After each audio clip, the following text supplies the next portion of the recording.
Fourth is as follows. Chris married a 35-year-old single mother by the name of Fernanda Gomez, who went by Nina, in 2016. And this is while he was still stationed in San Diego for the Navy. And then she became pregnant in September of that same year. According to Gomez, Chris was not happy about any of this, and he was also physically abusive towards her 2 children from a prior marriage. Now, it should be noted that currently this is a complete he said, she said issue. I have yet to verify most of the details from either person's account, so again, just keep that in mind. Regardless, Faith was born June 2nd, 2017, and at that time, the marriage was in a very bad place.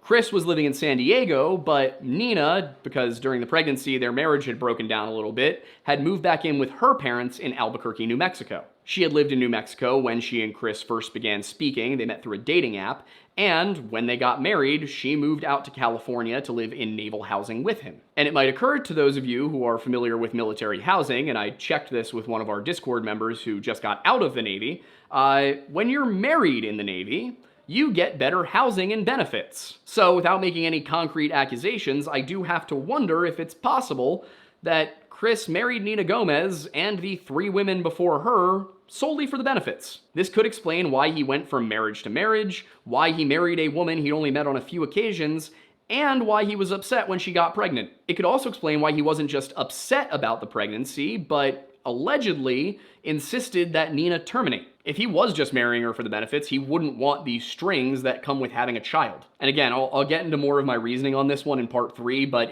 I'm skeptical of a lot of things here. And once again, not making any accusations, just giving potential explanations. After Chris and Nina's daughter, Faith, was born, however, they did try to make things work. He took some leave and he spent time living with her in New Mexico. And then after about a month, he went to go back to San Diego, because again, he was still in the Navy. But Chris, he was trying to be a good husband. He was trying to build a support system for Nina. So he suggested that she leave behind her entire family, who was helping her raise her child, and move to Hendersonville, Tennessee, where she knew literally nobody, so that his family could help raise the child while he was in San Diego. Nina did end up moving, though she told journalist Trevor Lee that it was against her better judgment, and said it was because she still hoped to make the marriage work. Earlier in the interview, she had said that when she met Chris, he was great, and then just after they got married, he changed very suddenly. So maybe she was hoping she could get that original version of him back. But according to her, only about a month and a half after moving, she had to take her elder daughter, Isabella, who I want to say was 7 years old, to the hospital at Vanderbilt. And while she did this, the other 2 children stayed with Chris's family. Her 3-year-old son, Noah, went to stay with Chris's sister, Melissa, while Faith, who was at this point an infant, went to stay with Chris's mother, Kathy. And this arrangement, according to her, may have all been a trap. She claims that when she returned home from the hospital, Melissa met her at her apartment and dropped off Noah, and then they went inside to wait for Kathy to bring Faith. But rather than Kathy showing up, a lawyer knocked at the door. If Nina's story is to believe, then that lawyer was Kathy's family friend, Patty Garner, who served her with a temporary protective order as well as divorce papers. There is just so much that is alleged to have happened in the months and years following this incident, but I'm still working through all the details and verifying things and reaching out to people involved, trying to figure out what's true and what's misremembered and what might be an outright lie. So I'll be getting to that stuff more in part 3. But at this point, you may be asking yourself a very fair question, which is, why is he talking about this and how is it relevant to Sebastian? Well, as it turns out, Chris has actually been vying for full custody of his daughter Faith since January of this year. All the while, he's been working out a deal with Seth to have Sebastian go live with him. And we know that Chris said that he has known Sebastian for half of that boy's life. As we know, Sebastian is 15 years old, which means he's known Sebastian for somewhere between 7 and 8 years. And that means that he has known Katie since at least 2017, if not earlier. And if it turned out that he had been dating Katie before he even filed for divorce from Nina, that could pretty considerably complicate his reputation, and also get in the way of this custody case ongoing in New Mexico. Of course, Chris has insisted in multiple interviews that changing the primary custody of Sebastian has nothing to do with him attempting to relocate Faith, but others have not been so sure about that. Several questions were asked across multiple interviews about the timing of Sebastian going to move in with his father, which was supposed to be after this school year, and the timing of when Faith would hopefully be moving in, which what Chris wanted, according to from what I've seen from court documents and from Nina's statement. Chris was hoping to get Faith by the summer. And while I definitely have some further thoughts on this part of the whole situation, I still have some digging to do before I present this story in full. And that's partially because Chris actually did give concrete answers to some things. But the question there is, can Chris Proudfoot be trusted to tell the truth?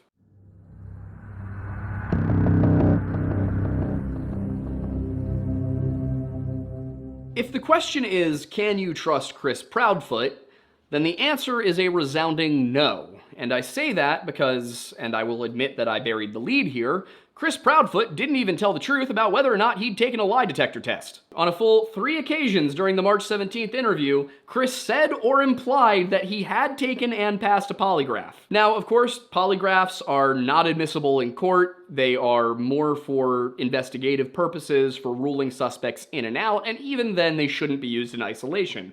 But the important part here is he said 3 times that he took one. About an hour and 45 minutes into the conversation with Duchess on March 17th, he said, while talking about the situation with his ex, people have asked about interrogations and polygraphs. All this stuff has been done. And then Duchess clarified and asked if both Katie and Chris had taken polygraphs. And Chris responded, the results are passed. Just minutes later, Crystal asked him to clarify once again that they had both taken and passed polygraphs. And Chris replied, yes. And then, almost 10 minutes later, the question was asked yet again, and suddenly Chris had a much more nebulous, very defensive, and much longer answer to the question at hand. He said, well, hold on. Somebody asked the question, was a polygraph taken and has it been passed? Yes. I didn't specify, tell you, everything has been vetted completely. Polygraphs have come back as passed. Thing is, he actually did specify who had taken a polygraph twice, and in the case of when Crystal asked it,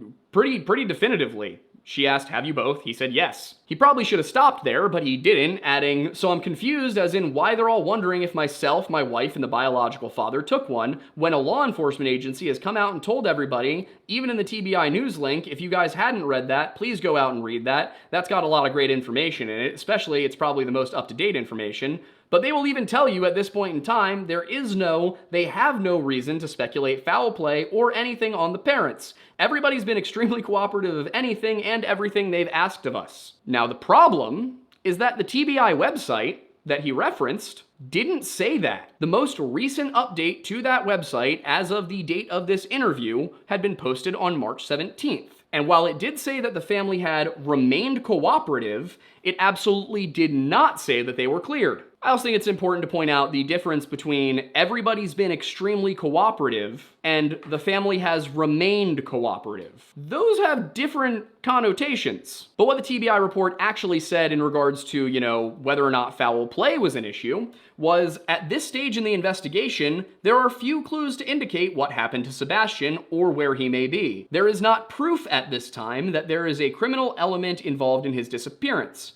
But also, there is not any proof that there is not a criminal element involved. So agents and investigators are reviewing any possibility at all that may indicate where Sebastian is. That, however, is not the lie I'm referring to here, even though it is a blatant lie. The lie we're focused on here is the one where on the 25th, just under 8 minutes into the conversation, Nancy Grace asked point blank, okay, have the two of you taken a polygraph? Katie replied, I have, while Chris replied, I have not. So, I mean, that's a different answer from the 3 he gave to Duchess's panel. And he elaborated, I've offered and volunteered on many occasions to take a polygraph, and I was told directly by law enforcement that because of my whereabouts, I did not need one. I want to also say that at no point have I stumbled across any confirmation from law enforcement that they did confirm he was in Memphis that night. Haven't come across it. It might be out there, but I sure haven't seen it. If somebody has it, send it to me and I'll factor that into part 3. I would love to know, honestly, please, because knowing that he was in Memphis would knock some stuff off the table for me and really help me to organize things. That said, I have a few reasons to believe he may not have been in Memphis. But anyway, later in the interview, Nancy came back to that and asked Chris, if I were to set up a poly for you, would you take it? to which he replied, "Name the place and time, ma'am, I'll be there." This, it seems, was also a lie, because Nancy Grace says she followed through on it and Chris didn't hold up his end of the deal. Speaking to Crime Online journalist Dave Mack in an episode of Crime Stories posted on April 4th, 2024, Nancy revealed that she had set up a polygraph, a very well-respected polygrapher, a place, and a time. However, according to her, Mr. Proudfoot tells us that he has been instructed by the TBI not to be on with us today and ask for help finding his son, his stepson, and not to take a polygraph. Nancy said she's never heard of that, and after Chris falsely implied that he had been cleared by the TBI, I'm hesitant to believe that this instruction came from the TBI at all. And Nancy seemed to agree with this. She said that as a prosecutor, as an assistant district attorney, she loved it when people took polygraphs, whether they were lawyers, witnesses, targets, criminals, plaintiffs. No matter what their relation to the case happened to be, she loved it when they took polygraphs. And to me, this statement kind of implies that this is not the kind of advice that law enforcement would give. However, it is exactly the kind of advice that an attorney would give. Now, of course, in that interview with Duchess and her panel on the 17th, Chris also did say that he had not retained a lawyer. But why would he need to do so on record when he has Patty Garner, Esquire, as a family friend? And I want to be clear here, while I said I have to verify some things about the Nina Gomez story, I have verified that Patty B. Garner was the attorney here. She did represent Chris Proudfoot in those hearings about Faith back in September and October of 2017. And Nancy wasn't done, she went ahead and she asked Dave Mack, didn't Mr. Proudfoot, Chris Proudfoot, Sebastian Rogers' stepfather, didn't he tell us he would take a polygraph anywhere, anytime? Isn't that true? Dave confirmed, and Nancy added, he also told us, should I believe him or my lying ears, that he has never taken a polygraph before. Didn't he tell us that? Once again, Dave confirmed this to be the case, and Nancy then asked him, did he not tell another outlet that he had already taken a polygraph and passed it? There's definitely a bit of showmanship here, but in this case, I think it's warranted and it's appropriate because it does a great job of illustrating how blatant this lie is. And, from there, Nancy invited Dave Mack to explain for us. And Dave basically said everything I've already pointed out here. At which point, Nancy threw this over to Seth, who was actually also sitting in on the call. And she asked him, Seth, I don't understand that, because he told me he would take a polygraph if I set it up. I set it up. I went through a lot of hoops to get it set it up. One convenient to him in the area where he says he's working. Then he wouldn't take it and blames the TBI. So now I find out he's told other outlets he's taken one and passed. Do you know the truth? Also, just really quickly, because I forgot to put it into the script, but it is relevant, basically within 2 minutes in the Nancy Grace interview, he said that he and Katie had left because, oh, by the way, I forgot to mention this one as well. Sometime between that March 18th interview with Olivia and that March 25th interview with Nancy Grace, they left Hendersonville in an RV to go to Memphis. And again, this is the kind of thing where it was inconsistent because in interviews, they told, I think they had actually left by the 20th. In the Nancy Grace interview, they said that they had left so that Chris could go back to work. But in that same interview, when Nancy Grace asked Chris where he was working, he said that it was up in the air. So the question is, was Chris employed by the construction company working at St. Jude in Memphis, Tennessee on the 25th of March 2024? Or was he not? Because from what he tells Nancy Grace, it's Schrodinger's job. But back to the polygraph, Seth, when asked if he knew the truth about whether or not polygraphs had been taken, said that he did not know, and then he contradicted Chris's claims again by telling Nancy that he also hadn't taken a polygraph when Chris said that he had. And remember, on that panel with Duchess just a week before this,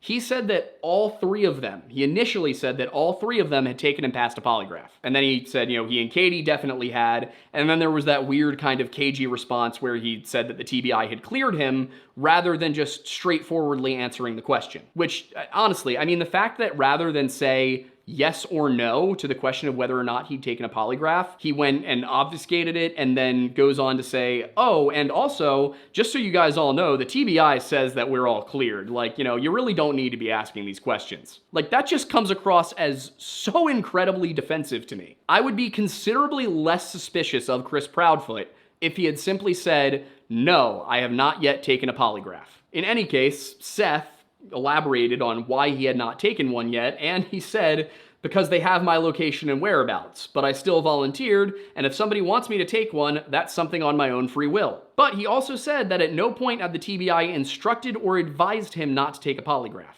Now, I haven't gotten too far into analyzing Seth and his claims and his background yet, and I don't want this to sound like I'm saying any individual involved here is a saint. But my only point here is to say that I think the evidence is quite clear that Chris deliberately lied about whether or not he'd taken a polygraph and why he hadn't taken a polygraph. But Nancy wasn't done here either, quickly moving along to another hot topic of conversation that, to be honest, I had to save for this part of the video for narrative and structural purposes, but that was the admission by Chris Proudfoot that he had hit Sebastian with a belt. Now, you may be asking why it is that an admission qualifies as a lie, and the answer is that even when Chris Proudfoot's telling the truth, he's lying. To give you some background here, to explain my point of view, in their March 25th appearance, Nancy had asked, "I want to find out about Mr. Proudfoot hitting Sebastian with a belt. What happened?" Katie initially tried to answer this question, saying that was actually several years ago, before being cut off by Nancy, who insisted that Chris answer it. Chris, after saying that he thought the question was addressed to his wife for some reason, considering she said Mr. Proudfoot,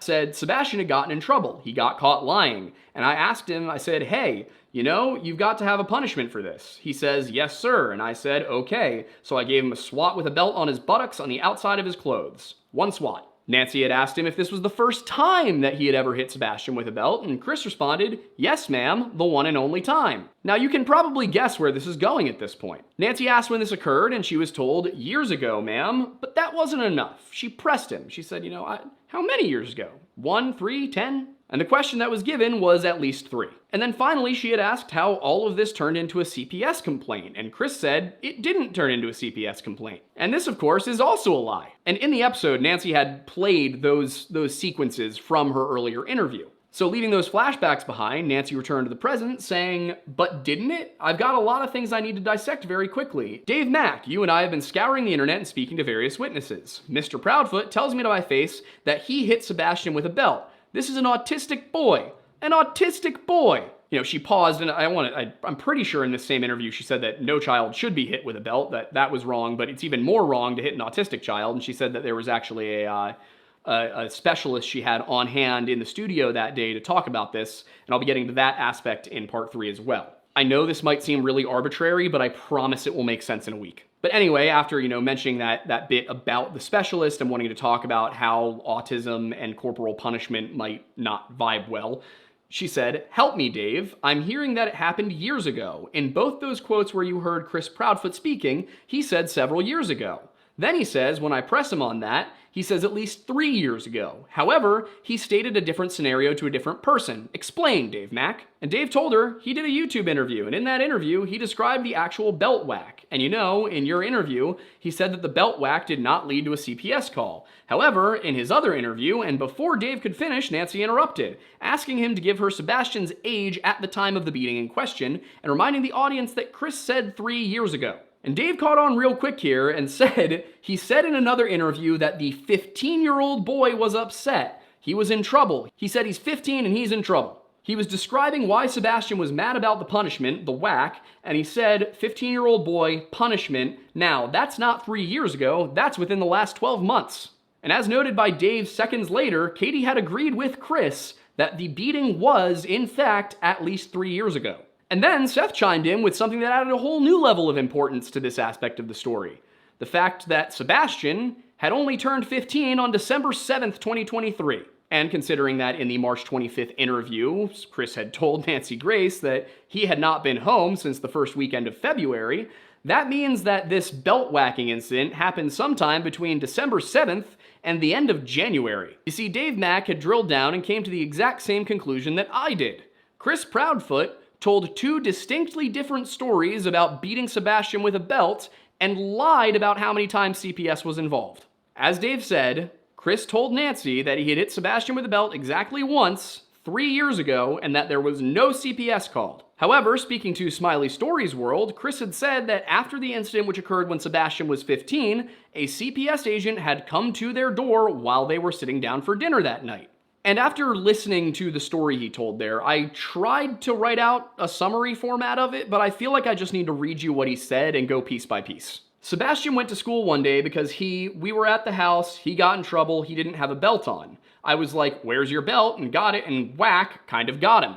And while Chris does not elaborate here on why Sebastian was in trouble, the comment that Sebastian didn't have a belt on would suggest that he was in trouble because he didn't have a belt on. To be honest, after everything I've read so far about Chris, it would not surprise me if that's all it took. But Chris continued, so he goes to school, he tells the teacher, and they're mandatory reporters. So the teacher reports it that afternoon. CPS shows up to the house while we're actually sitting down to eat dinner. Now for this part, the important thing to remember is that Chris told Nancy he only hit Sebastian with a belt once 3 years ago. And I know I am repeating myself a lot, but it's because of how important this aspect is. Chris told Nancy he hit Sebastian with a belt once 3 years ago, no CPS, right? But referring to this time, he says, now mind you, 15-year-old child, he's not real happy because he's in trouble, so he's being punished. So he shows, he makes the report, they come to the house, and the lady who comes to the house is the same lady we've had. She's had a case before.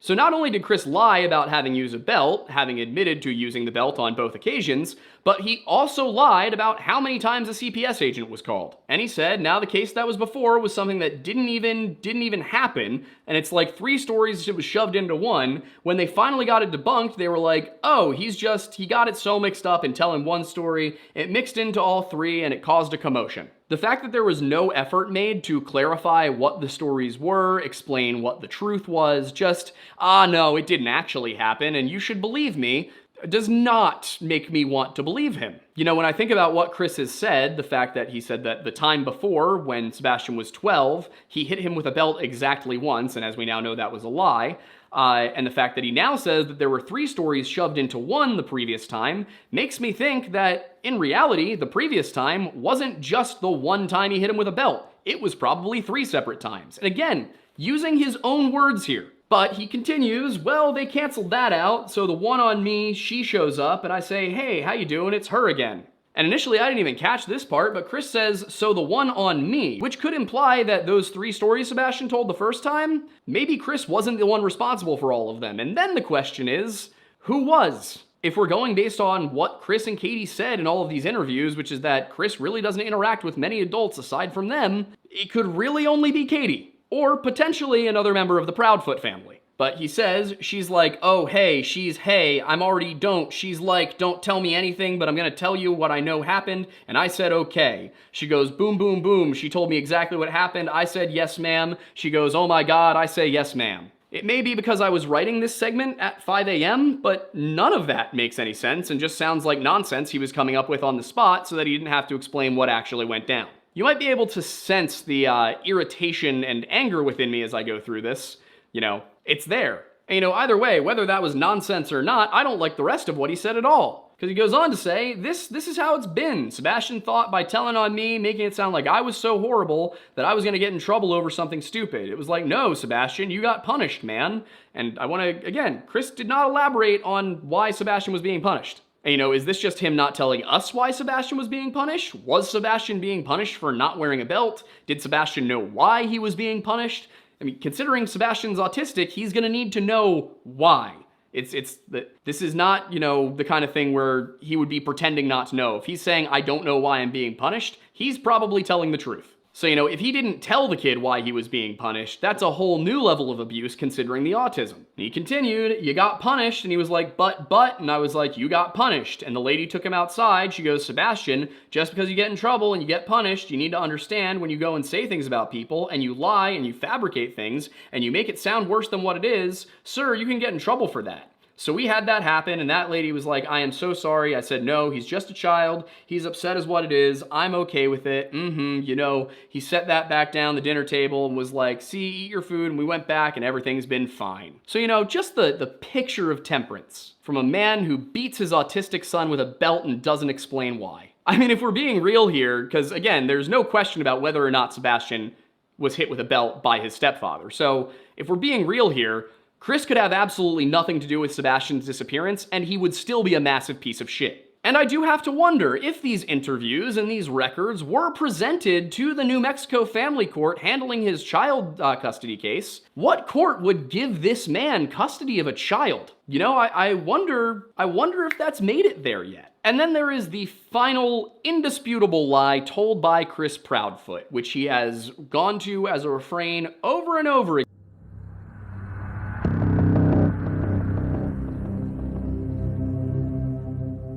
Throughout this episode, there has been so much more that I've wanted to say, so many more things that I've come across. But the fact of the matter is that this is not one of our typical cases. This is an open missing persons case involving a child who very well may still be alive. And if he is, the last thing I want to do is spread some kind of misinformation that causes something bad to happen to him. I think I said in this video that I do have a hypothesis about what happened here. And if I'm right, then there's a very real danger of something bad happening to Sebastian. But if I'm wrong, I don't want to distract from legitimate leads by causing a social media frenzy over what I think may have happened. To that end, I'm holding back some aspects of my research. I'm holding back some of the conclusions I've come to until I can share my findings with law enforcement. And I'm very grateful to be able to say that on this case specifically, I have some very powerful allies. I have already begun that process of getting in contact with law enforcement, and I'm going to be spending the next week going through more interviews, more information, and also taking a closer look at Seth, Sebastian's father. Like I said, right now, I think I have a pretty strong hypothesis, but I need to make sure that I'm not missing anything important, and that means more research. As it stands, however, I'm very interested in a few specific questions, given what I uncovered when I put this episode together. First of all, as I said a few times, I currently have reason to believe that Chris was not in Memphis the night of the 25th, and I have reason to believe that he may have been lying about returning to work there as well. But before I can make any claim in either direction, I need to square a few things. Another is with regard to a temporary restraining order filed against Seth by Katie during their 2016 divorce, which Chris, despite knowing about the divorce, claims to have no knowledge of. And finally, at least for now, I'm interested in seeing what else I can dig up regarding the suggestion that Sebastian was moving in with his dad because Chris was trying to get custody of Faith. And that for some reason, Chris felt that to get Faith, he needed Sebastian out of the house.